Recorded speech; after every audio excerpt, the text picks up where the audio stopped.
The year is 1990X, and the gravitational center of the universe is destroyed, causing all sorts of blocks to emerge from a hole in space. No, not that hole. Nobody is going to get that.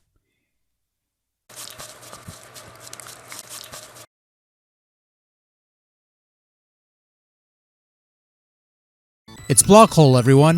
The 1989 arcade game from Konami that is subject to another Hamster Arcade Archive download for your Nintendo Switch. Don't know how I read it that way, but there you go. Anyways, it's another arcade archive from Hamster. Block Hole also goes by another name that some folks might be more familiar with, and that is QUARTH, a game I first played on one of those 101 multi-cart things on NES, and eventually procured the Game Boy version. QUARTH is a unique little beast that combines aspects of the typical space shooter with that of a falling block puzzle game of sorts, and it's always a fun time. Hamster's release comes in two flavors included in the package: the international release known as Block Hole, and the Japanese release known as QUARTH. Both versions have slight differences among them: a different player ship for one, some different music, and finally different use of on-screen real estate. Block Hole, for example, is played in this split-screen view, even during single-player games.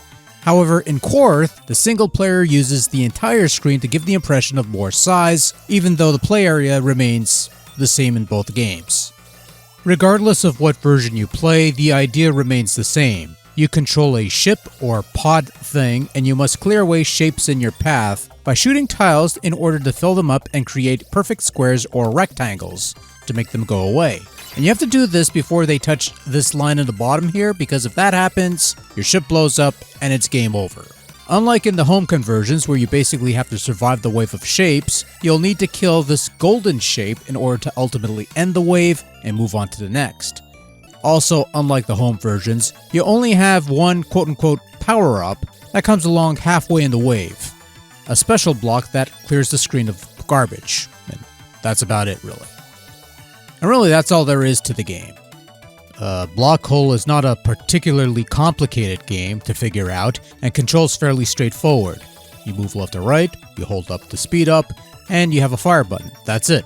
And it works. It's functional, suits your needs just fine, which is good because QUARTH is a game that requires a bit of fast reflexes to conquer, especially in later rounds where the speed ramps up quite a bit, perhaps even more so in this arcade original compared to the home versions, which are a little more relaxed and perhaps a bit more fleshed out due to the number of extra options you had in those versions. Your options here are limited, those being the usual options you'd find in these Hamster Arcade Archive releases. Difficulty setting and choosing whether you have 1 life or 2 lives per credit, as well as some audio enhancement options, an interrupt save function that lets you resume where you left off, button configuration, a high score, and Caravan mode where you play for leaderboard bragging rights, that sort of thing. Not much more than that, which for an arcade title is perfectly fine. Hamster usually does good work in emulating these classic games, and QUARTH, Block Hole, whatever, is no exception. But as a home release, this feels bare bones.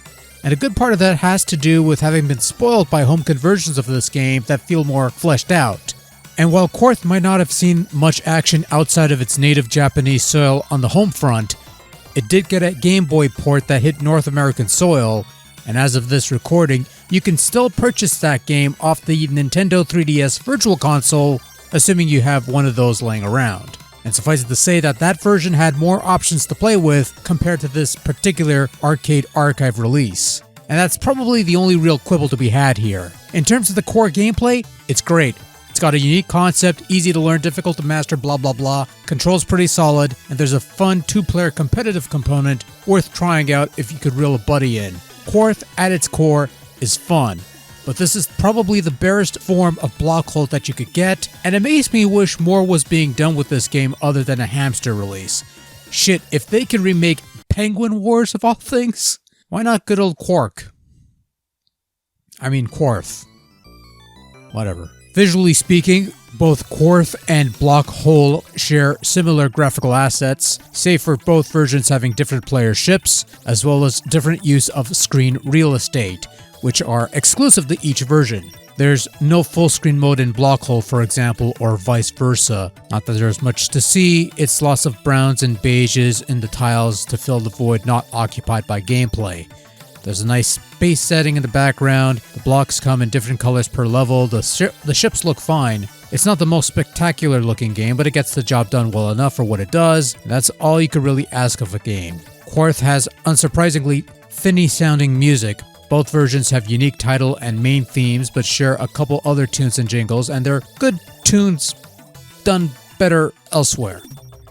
Again, probably spoiled by home conversions that did more, but I think sounds lack a bit of a punch here and generally feels weak. On the other hand, I've heard much worse. Overall, Block Hole, or QUARTH, whatever you want to call it, is a fun little hybrid puzzle shooter game thing. And to anyone who has played the game on either the Famicom or Game Boy, and yet never got to sample the arcade original, this is naturally as good an iteration of the formula as those other versions, though probably more bare bones than the subsequent home conversions that would follow.